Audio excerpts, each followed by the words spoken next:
No vídeo de agora a gente vai trabalhar o conceito da união estável e os seus requisitos, tá? O conceito legal da união estável está sim positivado na nossa codificação material, lá no nosso artigo 1723 do Código Civil de 2002, quando ele diz que é reconhecida como entidade familiar a união estável entre homem e mulher, configurada na convivência pública, contínua e duradoura e estabelecida com o vínculo de constituição de família. Olha que interessante esse artigo 1723 é muito parecido com o artigo 1º da nossa lei de 1996, como eu comentei no nosso vídeo passado, tá? Nossa lei 9.278 de 1996. Esse artigo ele vai regulamentar o artigo, na realidade, 226, parágrafo 3º da Constituição Federal, tá? Então, é interessante a gente se posicionar na doutrina também. O nosso professor Álvaro Vilaça Azevedo, que foi, querendo ou não, o mentor da lei de 1996, ele vai comentar esses requisitos da união estável. E agora é interessante fazer a leitura do que ele comenta lá para nós. Tá? Então ele vai falar que, realmente, como um fato social, a união estável é tão exposta ao público como o casamento, em que os companheiros são conhecidos no local em que vivem, nos meios sociais, principalmente de sua comunidade, junto aos fornecedores de produtos e serviços, apresentando-se, enfim, como se casados fossem. Diz o povo, em sua linguagem autêntica, que só falta aos companheiros o papel passado. Essa convivência, como no casamento, existe com continuidade. Os companheiros não só se visitam, mas vivem juntos, participam um da vida do outro, sem termo marcado para se separar. Então, a gente tem essa fala do nosso professor Álvaro Vilaça Azevedo, está lá no livro dos comentários, né, na página 255. Então, como a gente vai verificar, o nosso próprio professor Vilaça, ele diz que a nossa lei não exige um prazo mínimo ali para a constituição dessa união estável, sendo certo que o nosso aplicador ali do direito deve analisar as circunstâncias do caso concreto para apontar a sua existência ou não. Tá? A gente vai verificar que existem ali alguns critérios, alguns elementos muito interessantes que a gente pode verificar no caso concreto se há ou não uma união estável. Os requisitos nesse contexto são, na realidade, que a união seja pública, no sentido de notoriedade, não podendo ser oculta ou clandestina, por exemplo, contínua, né? Ou seja, sem que haja interrupções, sem o famoso, aspas, dar um tempo, né? Dar um tempo, não existe dar um tempo, que é tão comum ao namoro. Então, existe uma relação contínua e também, claro, uma relação duradoura. Né? Então, a gente tem a relação duradoura. Além disso, um dos pontos principais é, assim, o objetivo dos companheiros na realidade, os conviventes, de estabelecerem uma verdadeira família. Esse estabelecer uma verdadeira família, a gente pode mudar pelo termo animus familiare, ou pelo intuito familiar. Então, você tem que necessariamente ter esse animus familiare para constituir no plano jurídico uma união estável. Tá? Para a configuração, então, dessa intenção de família, entraram em cena, na realidade, o tratamento dos companheiros, através dos tratactos, né, um tratacto, bem como o reconhecimento social de seu estado, ou seja, o reputatio. Né? Então, além do tratactus, a gente tem também o reputatio. Então, assim, aqui a gente tem a utilização dos clássicos critérios para a configuração da posse de estado de casados também para a união estável. Então, a nossa antiga posse de casados, nossos requisitos antigos, mínimos, né, para a constituição da posse de casado, que é o nosso Tratactus e o nosso Reputatio, eles também são caracterizadores, da nossa união estável.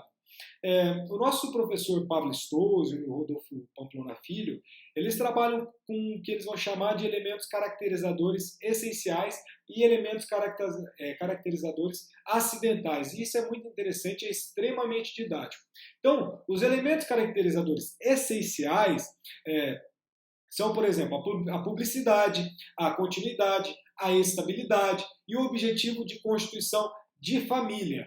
E os elementos ali acidentais, caracterizados acidentais da união estável, são, por exemplo, o tempo, a prole, a coabitação. Então a gente tem esses dois tipos de elementos e eles são, sim, muito didáticos para nós. Né? Então a gente tem os elementos caracterizadores essenciais e os elementos caracterizadores acidentais, ou seja, é um acidente que vai acontecer na união estável, por exemplo, o nosso tempo, a prole comum, a coabitação, etc. Tá? Mas esses são os mais importantes. Os elementos essenciais, na realidade, são totalmente subjetivos, tá? Então, a razão pela qual acredita existir aqui, na realidade, uma verdadeira cláusula geral para a constituição da união estável. Então, como é uma cláusula geral, a lei não vai exigir que os companheiros ali residam sob o mesmo teto, uma vez que está em vigor ainda, continua em vigor, a nossa súmula 382 do STF, que vai ali dispensar o mora uxório, na linha do que a gente já expôs no primeiro vídeo. Tá? Então, assim como a gente verifica lá da ementa do julgado do Superior Tribunal de Justiça, a gente vai trabalhar vários julgados nesse vídeo de hoje, a gente tem um RESP 1194059 de São Paulo. E o nosso Superior Tribunal de Justiça entende dessa maneira, quando ele diz que a lei não exige tempo mínimo nem convivência sob o mesmo teto, mas não dispensa outros requisitos para a identificação da união estável como entidade ou núcleo familiar. Ou seja, o Superior Tribunal de Justiça, ele dispensa ali a identificação, para a identificação da união estável, convivência, tempo mínimo de convivência e coabitação sob o mesmo teto. Mas não dispensa, por exemplo, uma convivência duradoura e pública, ou seja, com notoriedade e continuidade, apoio mútuo ou assistência mútua, e o intuito de constituir família com os deveres de guarda, sustento e de educação dos filhos comuns, se houver, bem como os deveres de lealdade e respeito. Então, esse é um julgado, esse é, na realidade, um trecho de um julgado do Superior Tribunal de Justiça, nesse RESP que eu falei para vocês, 194.059 de São Paulo, que foi julgado pelo nosso ministro Masami Ueda, lá no dia 14 de novembro de 2012. Tá? Só que esse ponto surge, na realidade, esses elementos, eles são passíveis de enormes controvérsias. Né? Existe uma discussão muito grande. Será que é necessário coabitação sob o mesmo teto ou não? Será que é necessário ali prole comum ou não? Então a gente verifica aí, hoje em dia, querendo ou não, a gente já tem um direcionamento mais claro pelas posturas dos tribunais, porque a gente tem o direcionamento do Superior Tribunal de Justiça, mas a gente verifica ainda muitos julgados assim que tentam ficar se batendo em cima desses elementos. Um exemplo desses julgados vem lá do nosso Rio Grande do Sul, que vai afastar a caracterização da união estável no caso em que duas pessoas namoravam há cerca de 8 anos, mas que não chegaram a constituir família. Então, aqui eu vou ler também um excerto, um trecho desse julgado, e nesse julgado o que na realidade tinha? Vamos lá. O próprio réu embargado não nega a existência do relacionamento amoroso público, contínuo e duradouro mantido entre as partes. Contudo, faltou um requisito essencial para caracterizá-lo como união estável. Qual que é? Inexistiu o objetivo de constituir família. Olha então o peso desse objetivo de constituir família, o nosso ânimo familiar. Então, continuando no voto, com efeito, durante os longos anos de namoro mantidos entre os litigantes, eles sempre mantiveram vidas próprias e independentes.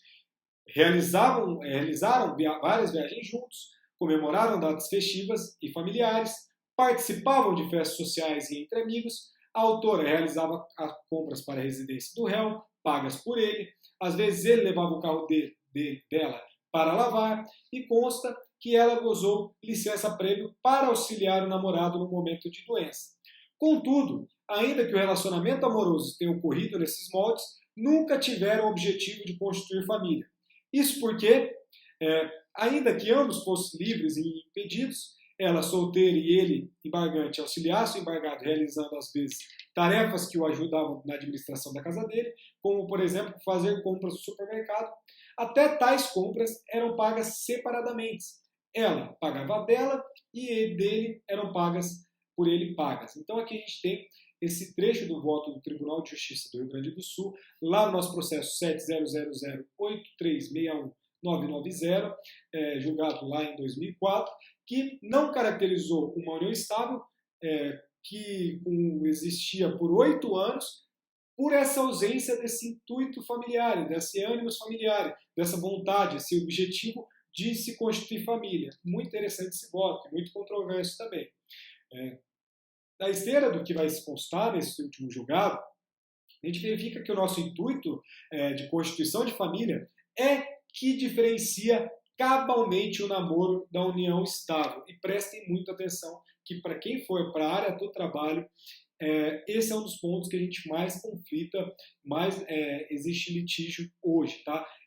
Até onde é o namoro e até onde, assim, onde termina o namoro e onde a gente começa a união estável. Qual que é a linha que vai delimitar a transição de um modelo para o outro, tá? Então a gente tem uma discussão gigantesca acerca disso e na realidade o que vai mudar do namoro para a união estável é quando o casal adere ali um objetivo de constituir família.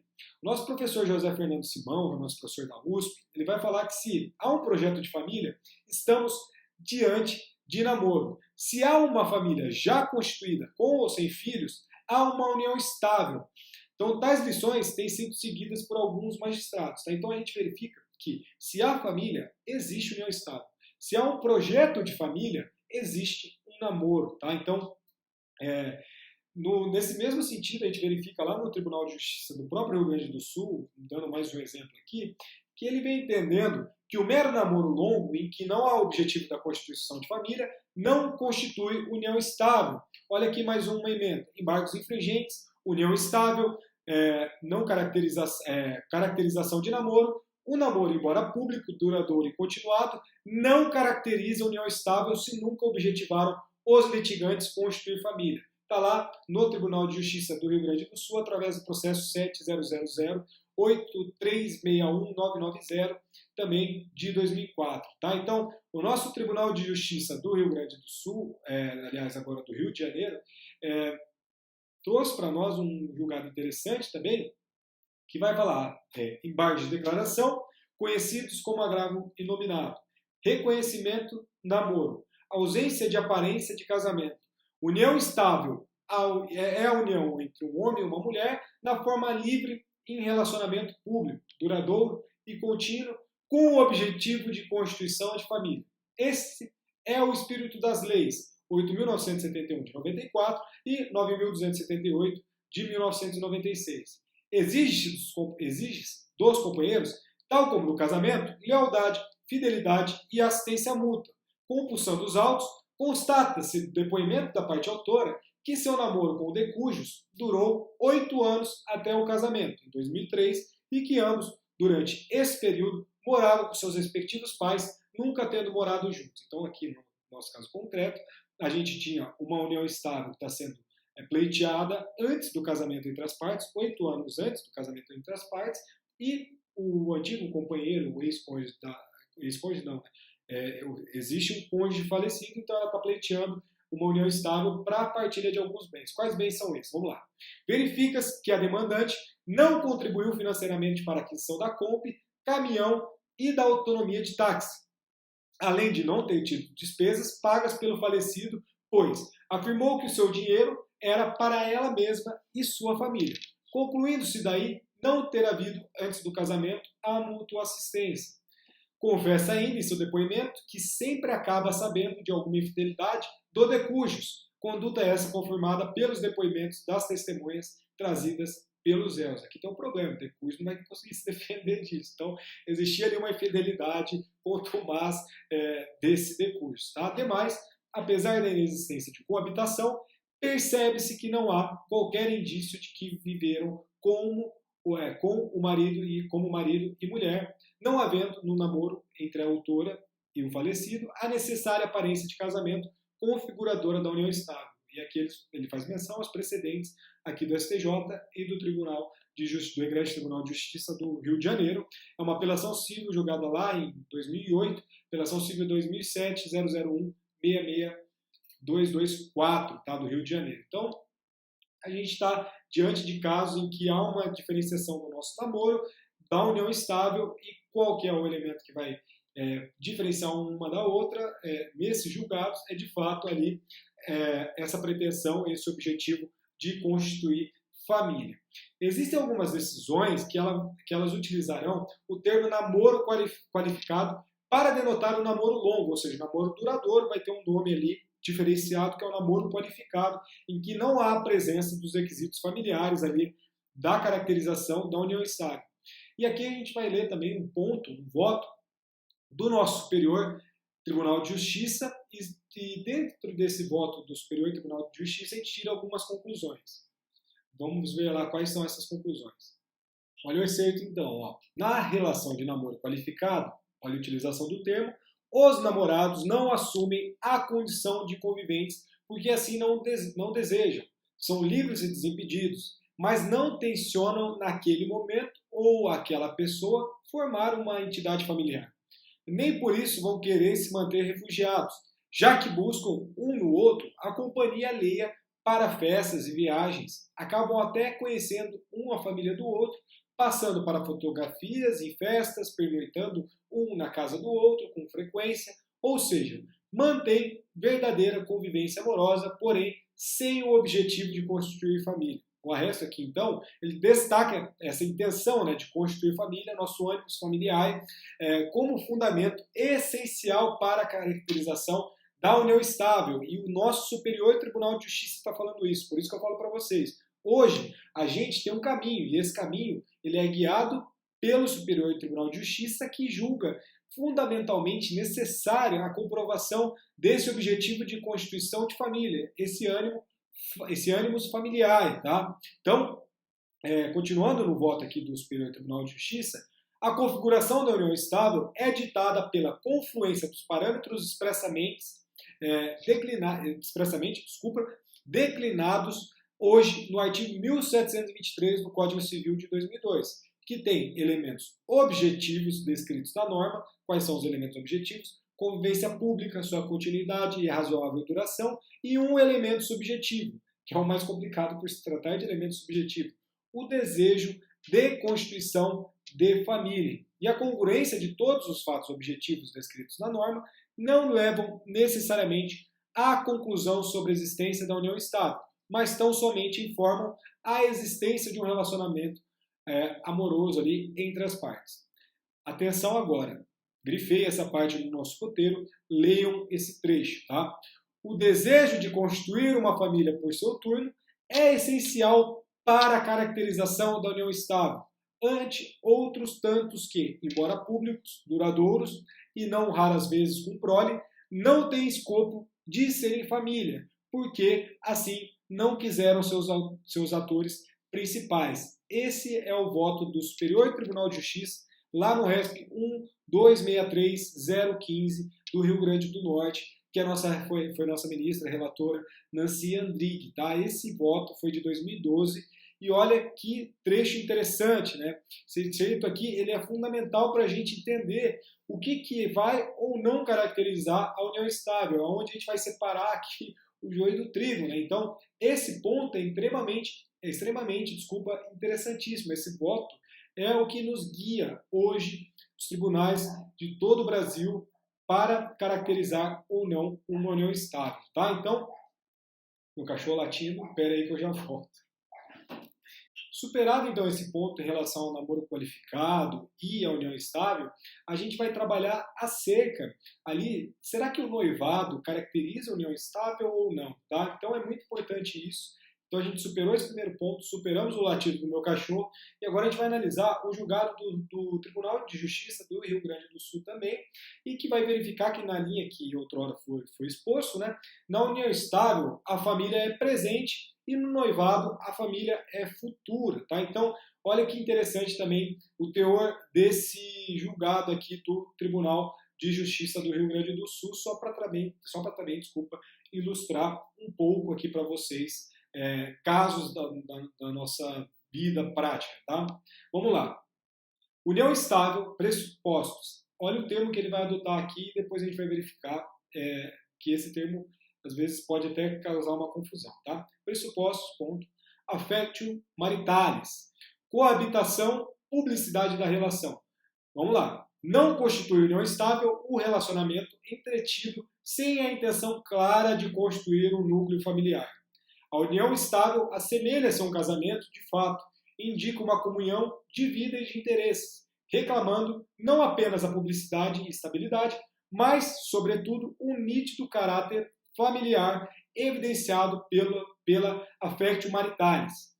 Independente de terem as partes um filho comum, jamais formarão um núcleo familiar onde as partes coabitassem e vivessem como uma verdadeira família, né? No caso em questão, olha aqui o exemplo, o recorrido mora nos Estados Unidos e a recorrida no Brasil, sendo que o relacionamento não superou o estágio do noivado, com uma coabitação aproximada de 2 semanas depois de prolongado namoro à distância, não ficando comprovada a existência de um relacionamento duradouro com coabitação. Affectio maritalis, intenção de constituir família, não restou configurada a pretensão da união estável, recurso desprovido. Então aqui a gente tem o caso concreto que houve um namoro à distância, longo namoro à distância, em que o rapaz morava nos Estados Unidos e a moça morava no Brasil. Eles coabitaram sobre o mesmo teto durante 2 semanas, provavelmente dessa coabitação eles tiveram uma prole comum, um filho comum, mas mesmo assim não foi constituído família, porque pela ausência desse elemento em que o nosso Tribunal de Justiça do Rio Grande do Sul utilizou o termo affectio maritalis, ou seja, a vontade ali de constituir família. A gente vai ressaltar aqui um ponto interessante, que é preferível, ao invés da gente utilizar o termo affectio maritalis, utilizar o nosso termo animus familiar, né? Ou seja, nosso intuito familiar, ou seja, nossa vontade de constituir família. Por quê? Porque o nosso affectio maritalis pode confundir ali com o casamento. Então, justamente para a gente diferenciar o casamento da união estável, vamos deixar o nosso affectio maritalis lá para o casamento e vamos tratar aqui com o nosso animus familiar, ou o nosso intuito familiar. Tá? Então, deixamos lá de lado o affectio maritalis e vamos adotar isso, fazer um acordo aqui, um pacto semântico com vocês também, tá? Então, superado esses aspectos diferenciados aqui do nosso casamento, do nosso namoro, do nosso noivado, né?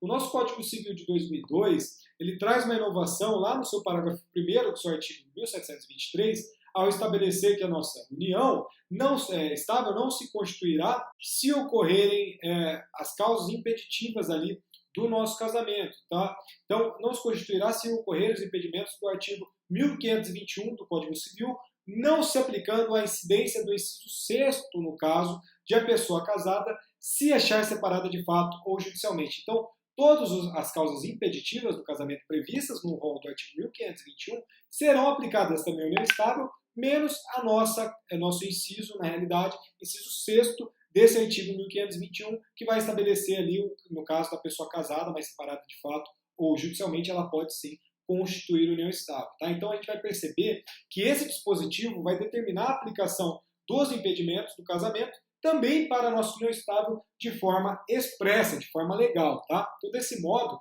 não haverá união estável se presentes as nossas causas impeditivas decorrentes de parentesco ou crime, na linha do que consta no nosso artigo 1521, dos incisos 1º ao 5º, a gente pula no inciso 6º e vai também para o inciso 7º. Então, do 1 ao 5º e o artigo 7º do artigo 1521 do Código Civil de 2002, se tiver qualquer causa lá impeditiva, a gente não pode caracterizar união estável.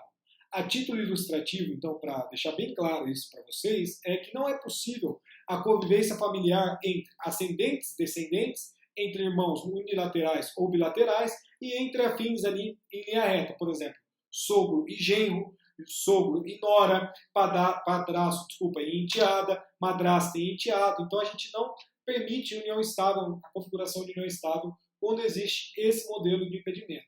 Mas a gente tem a exceção, que é, sim, o nosso inciso 6º lá do 1521, que a nossa norma vai reconhecer expressamente a possibilidade do separado de fato ou do separado judicialmente constituir uma união estável com o terceiro.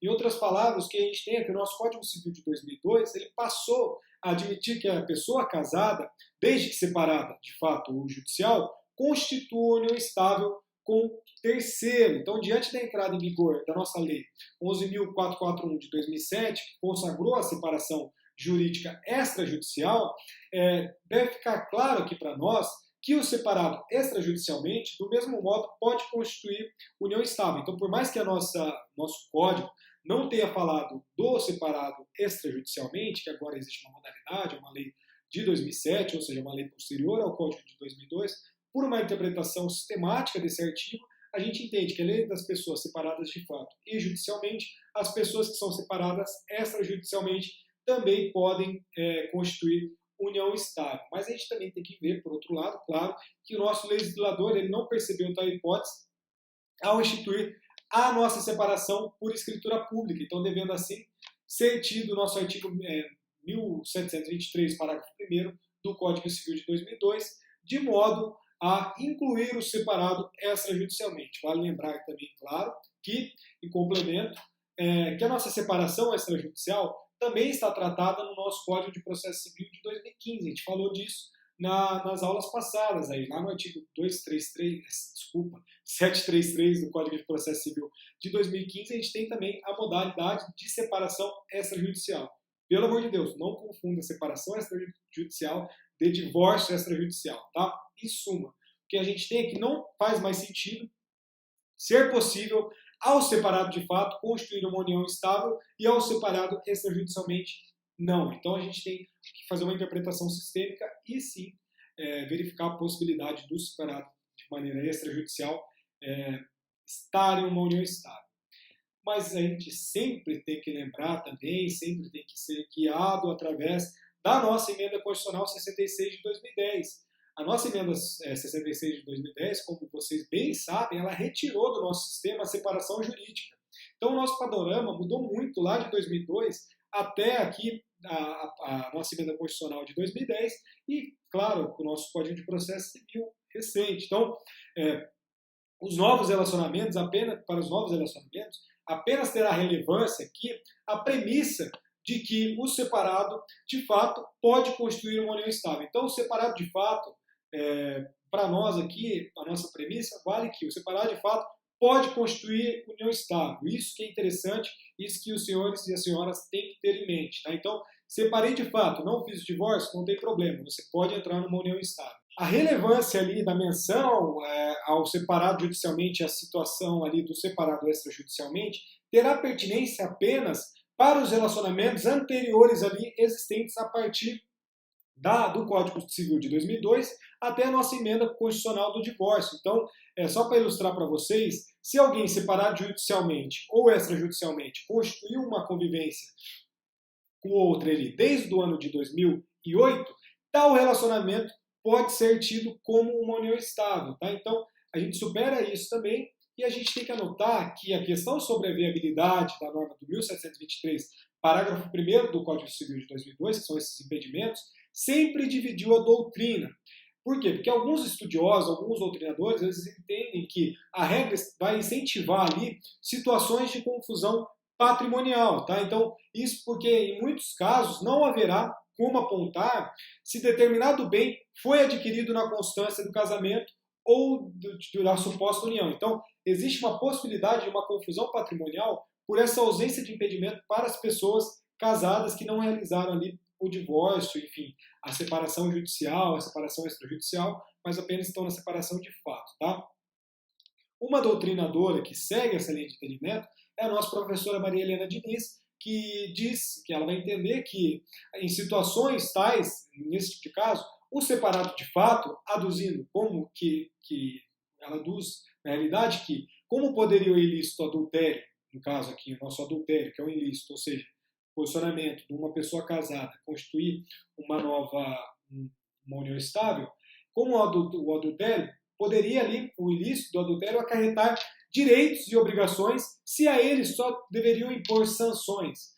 Por isso, poder-se-ia, entendemos, admitir a esta união algum efeito como a sociedade de fato, e não como a união estável ante o princípio de que se deve evitar o locupletamento indevido. Então ela está falando aqui que poderia caracterizar uma sociedade de fato, mas não uma união estável, porque a parte poderia ali ter um ganho, ter um ganho de patrimônio, um enriquecimento ilícito, um locupletamento indevido. Tá?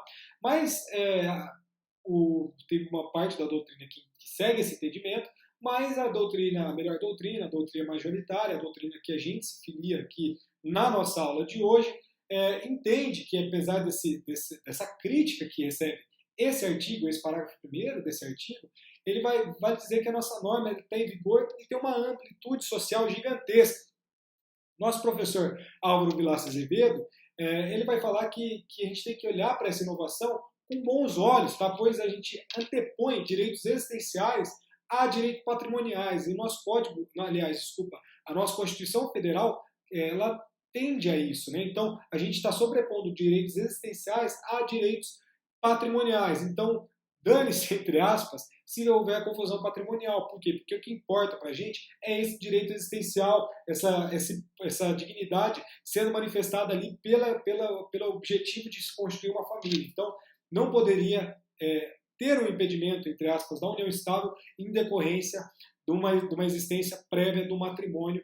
O professor Álvaro Vilaça Azevedo indica isso para nós, e o nosso professor Flávio Tartucci, é muito interessante esse trecho da obra dele. Ele fala que no primeiro momento, quando ele estava ali começando a dar aula, nas aulas de mestrado, enfim, ele se filiava a esse entendimento da professora Maria Helena Diniz, mas depois ele mudou o posicionamento dele, seguindo uma expressão clássica que ele vai falar que o brasileiro larga, mas não divorcia, né? Então, como ele não divorcia, até mesmo às vezes por falta de informações, esclarecimento, a gente não pode impor ali um impedimento. Então, nessa realidade, não se pode deixar, na verdade, uma penumbra ali das situações de separação de fato e que o separado passa a viver com outra e com claro intuito de constituição da família. Então, em resumo, a inovação aqui, introduzida para nós no nosso artigo 1723, parágrafo 1º, veio sim em boa hora. E outra, do meu ponto de vista, ela guia-se através do nosso comando constitucional. Apesar da pessoa não conseguir fazer a conversão dessa união estável em divórcio pela regra ali, pela sugestão até do nosso artigo 226, parágrafo 3º do nosso Código Civil, da nossa Constituição Federal, desculpa, mas a gente tem um norte ali, um respeito à nossa Constituição. Para ilustrar muito bem isso para vocês, vamos aqui trabalhar também algumas jurisprudências. Eu trouxe no roteiro bibliográfico essas jurisprudências, tá? Então vamos lá, essa daqui é a primeira, as duas, na realidade, nesse caso, são de São Paulo. A primeira vai estar lá, união estável, reconhecimento de companheiro que era separado de fato da ex-mulher. Prova segura e convincente do relacionamento por quase 20 anos em cidade diversa, de que mora a ex-mulher e filhos. Participação do companheiro e eventos festivos dos filhos e boa convivência com a ex-mulher, que não impedem o reconhecimento da união estável. Procedência bem determinada pela respeitável sentença. Agravo retido e apelo provido. Então, a gente tem esse julgamento lá do TJ de São Paulo, da apelação civil 671.176.4, isso foi de 2009, tá? Julgado em 2009. Nosso segundo julgado que eu trouxe para ilustrar os nossos casos aqui, para confirmar essa tese da questão desse artigo de maneira específica, do 1723, parágrafo 1º do Código Civil, também vem lá de São Paulo. Vamos lá. Ó. Ação de reconhecimento e dissolução da união estável. Companheiro separado de fato de sua esposa.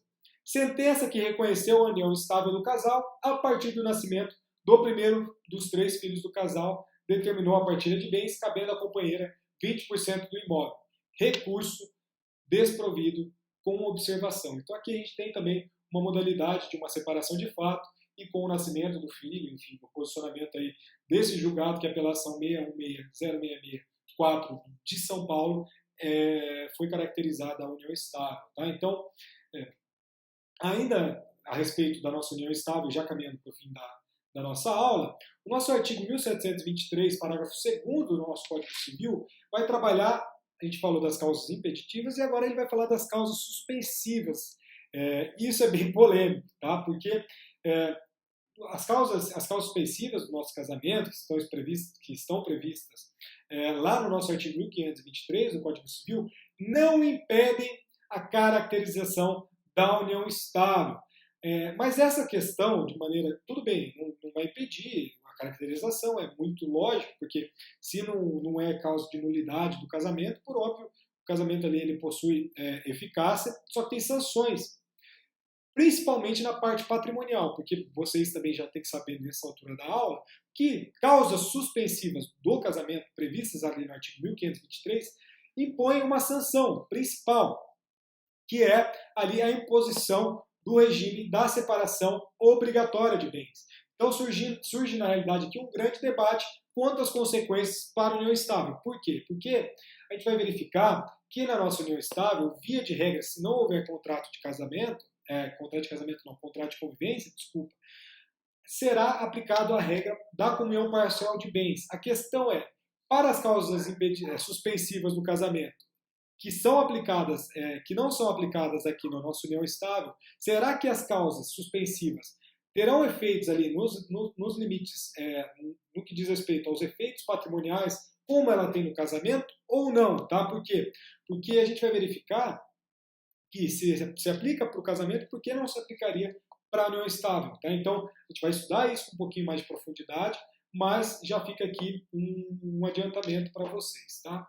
Por fim, não se omite, claro, que a nossa união estável, como um ato ou um negócio jurídico, exige, óbvio, a capacidade de discernimento das partes, sob pena de sua nulidade, na regra do artigo 104 e 166 do Código Civil de 2002, ou a sua inexistência para quem adota o nosso primeiro degrau da escada pontiana. Tá? Então, por exemplo, só para ilustrar esse caso, o nosso menor de idade ele não pode constituir uma união estável, e aqui a gente tem um destaque para o nosso Superior Tribunal de Justiça, que vem aplicado tal dedução para afastar aqui a extinção de punibilidade penal, né, por estupro em casos tais, ou seja, o nosso Superior Tribunal de Justiça ele afasta a aplicação, a incidência dessa norma no que se refere a esse caso. Tá? Então, só voltando um pouquinho para a causa suspensiva, talvez tenha ficado um pouquinho confuso para vocês, a gente tem que, no que concerne a caracterização da nossa união estável, isso está lá no enunciado, está enunciado no artigo 1723, parágrafo 2º do Código Civil de 2002, que as causas suspensivas do casamento não impedem a caracterização da união estável. Causas suspensivas do casamento não impedem a caracterização da união estável. Contudo, todavia, portanto, entretanto, esta questão vai ter, sim, reflexos ali patrimoniais a serem analisados futuramente. Na próxima aula, a gente vai analisar quais são esses reflexos. Por quê? Porque as pessoas casadas em infração a essa causa suspensiva terão como regime de bens a separação obrigatória, surgindo um grande debate quanto às consequências disso para a união estável. Será que pessoas que constituem uma união estável através de uma causa suspensiva, obrigatoriamente o regime de bens será o da separação obrigatória ou será aplicado a nossa regra, que é a da comunhão parcial? Vamos verificar, são capítulos para a próxima aula. A gente finaliza a nossa aula de hoje. Lembrando que sexta-feira é feriado, Dia do Trabalhador, um descanso merecido para nós, para todos nós. Então, a gente tem trabalho aí correndo, tem 2 avaliações, muita gente me mandando hoje fecha o prazo para uma. Então, eu queria novamente agradecer muito vocês. Às vezes esses vídeos têm alguns cortes, né? Porque, querendo ou não, a gente vai falando, eu estou no ar-condicionado, a garganta fica seca e meus cachorros às vezes não colaboram. E eu já falei aqui anteriormente que eles que mandam, então eu não vou discutir com eles. Então eu faço com alguns cortes aqui, mas creio que dê para acompanhar legal. Qualquer dúvida, novamente, por favor, me envie no grupo do WhatsApp ou no privado, enfim, por e-mail, e a gente vai conversando aí para construir tudo isso de uma maneira conjunta. Muito obrigado e até a próxima.